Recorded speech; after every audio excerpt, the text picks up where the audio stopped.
drone racing's a great sport because you can compete with yourself along with other people. You compare times and it can get really competitive. I got into this 2 years ago. I saw some videos on YouTube like most other people did and thought, wow, that's super cool and I gotta do it.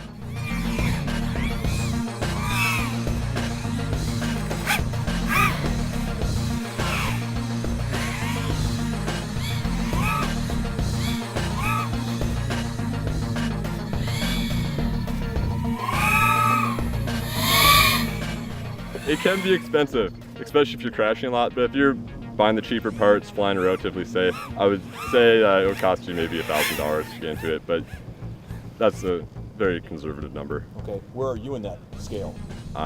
Deep. It's a perfect time for it to expand, where everyone right now is just getting into it, so if you start now, you'll be right with everyone else. The Slice from WDSE WRPT.